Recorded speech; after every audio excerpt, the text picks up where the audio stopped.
Senior Missile Assembler Linda Griffin.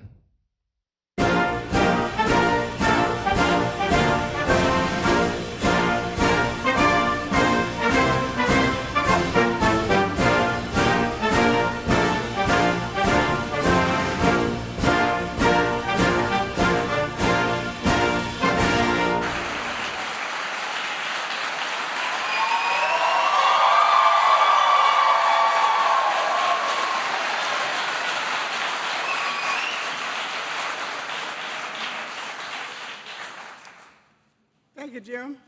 My name is Linda Griffith, and I've lived in Alabama all my life.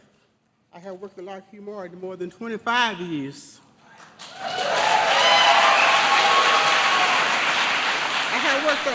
have worked on several programs, including Javelin, where I have touched every single one of the 50,000 Javelin missiles that had been built in Troy.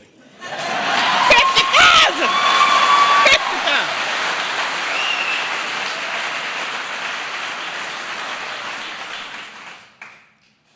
I consider my teammates family, and I can say that the entire Lockheed Martin team is honored by this special guest today. It is a great honor to introduce to you the President of the United States.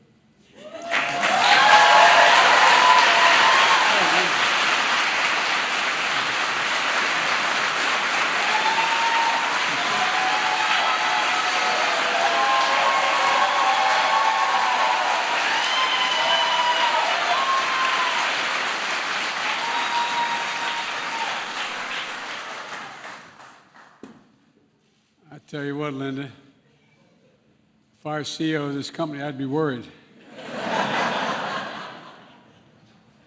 Well, good afternoon, everybody, and thank you, Jim, for the invitation to be here today, and Linda for the warm welcome today. And Congressman Sewell, Woman Sewell, thank you for all you do for the people of the state and the country and for your friendship, our friendship. I wanted to come down to Alabama to make sure that the American people know what work is this for. And by the way, you have a seat, please take it. By the way, sometimes the press is always fair with me, but every once in a while I make a mistake, not like once a speech, but at any rate, years ago when I started talking to this, for this job, I said, please take your seats. There weren't any seats, everyone was standing, there were no chairs. So I just want to make sure I check whether you had seats. Look, the American people know what work at this facility you're doing and support Ukraine's fight for freedom. And the bottom line is I came to say thank you, thank you, thank you. That's the reason I'm here. I've been in those battlefields where these missiles are fired, and I spent a lot of time going in and out of Iraq and Afghanistan, maybe a total of 40 times, and I tell you what, and I've been in Ukraine a lot prior to the war and on the border since the war, and it's amazing what you've done. We see on the news every single day the atrocities and the war crimes that are being committed by Russian forces in Ukraine, directed by Vladimir Putin, and it really is gut-wrenching. We see the incredible bravery of the Ukrainian fighters defending their country with everything they have. And by the way, it's not just their warriors. It's not just their military. It's people in the street. People in the street staying behind. A lot have gotten out, 5 million, but a lot are staying, including women as well as men, staying to fight for their country. And we know that the United States is leading our allies and partners around the world to make sure the courageous Ukrainians who are fighting for the future of their nation have the weapons and the capacity and ammunition and equipment to defend themselves against Putin's brutal war. A lot of war crimes being committed. But what we don't always see, is the work that that makes so much of this possible. And that's you. It's not hyperbole, it's you. You make it possible. You make it possible for them to have a shot. You know, during World War II, the United States was known as the arsenal of democracy.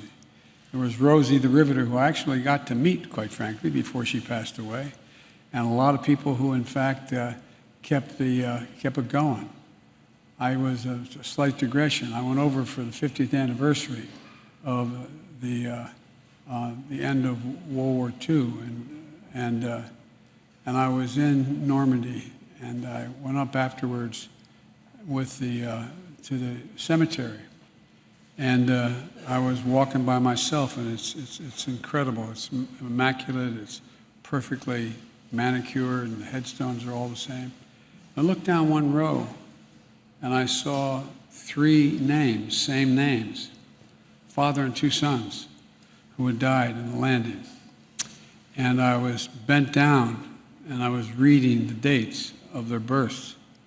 And all of a sudden, I heard behind me a tinge, hup! And I turned around, and there was a gentleman who had to be in his early 80s in a wheelchair, being wheeled by his son, who, big guy, looked like Hoss Cartwright, and his wife, and one other, and a daughter. And he saluted me, so I saluted him, and at the time, and I turned and I said, "Thank you for what you did. Thank you for literally saving civilization."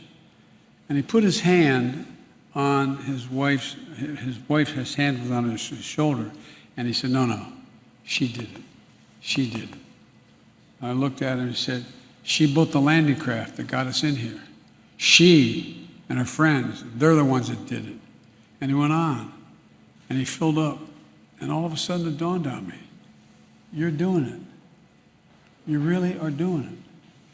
You're making a gigantic difference for these poor sons of guns who are under such enormous, enormous pressure and firepower. Those javelins I saw, there's 10 for every tank that there is in Ukraine right now. You're changing people's lives. We built the weapons. No, you really did.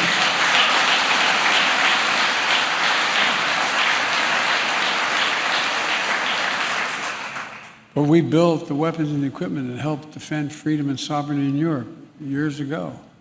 But that's true again today. You know, some of the best, most effective weapons in our arsenal are those Javelin missiles, like the ones manufactured right here in Pike County. They're highly portable. They're extremely effective against a wide range of armored targets. They can hit targets up to 400 meters away and have a fire and forget capability.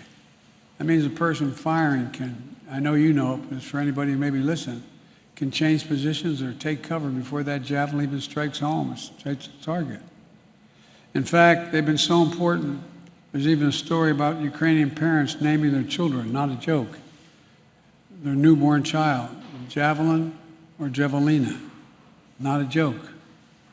So the brave people of Ukraine, including the many civilians who have taken up arms to defend their country, deserve every ounce of credit for pushing back the Russian assault and frustrating Putin's desire to dominate Ukraine.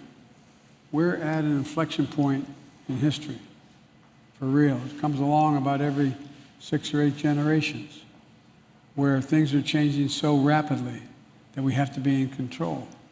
Folks, there's an ongoing battle in the world between autocracy and democracy. Xi Jinping, the leader of China, who I've spent more time with than any other world leader has, over 78 hours either in person or on the telephone with him. And the fact of the matter is, he's just as straightforward about it. He says that democracies cannot be sustained in the 21st century. Not a joke. They cannot be sustained because things are moving so rapidly. Democracy requires consensus, and it's hard to get consensus. Therefore, they can't keep up with an autocracy, one-man rule. But that's not going to be the case. If that happens, the whole world changes.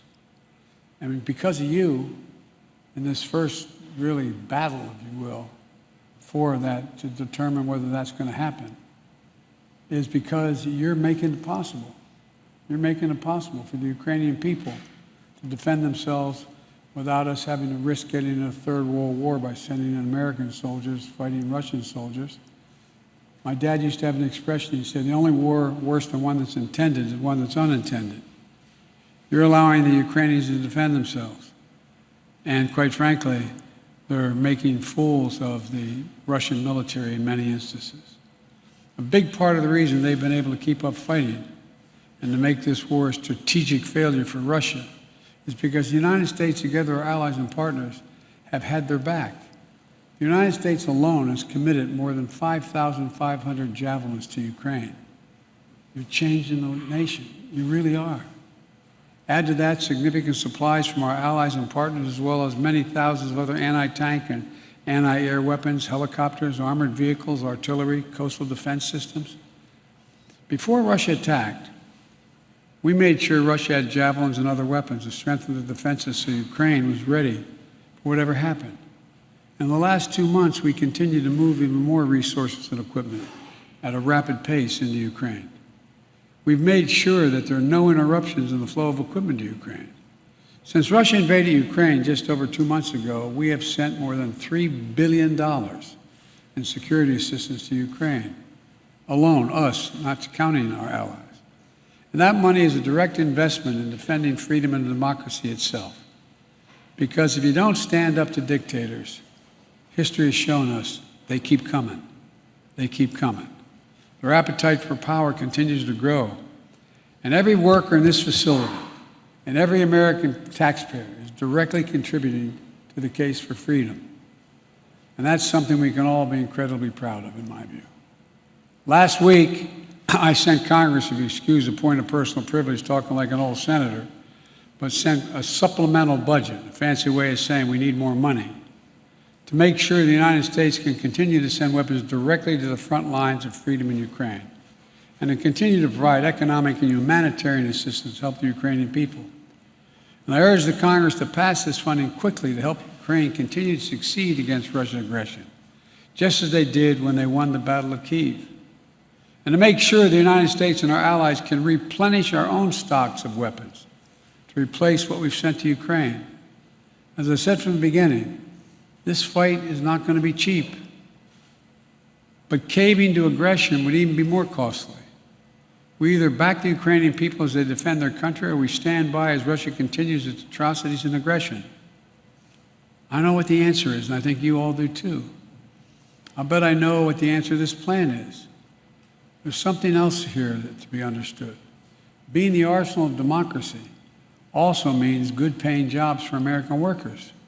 In Alabama and the states all across America where defense equipment is manufactured and assembled, 265 people here at this plant are directly employed working on the Javelin program. All told, Lockheed Martin has brought nearly 3,000 jobs to Alabama.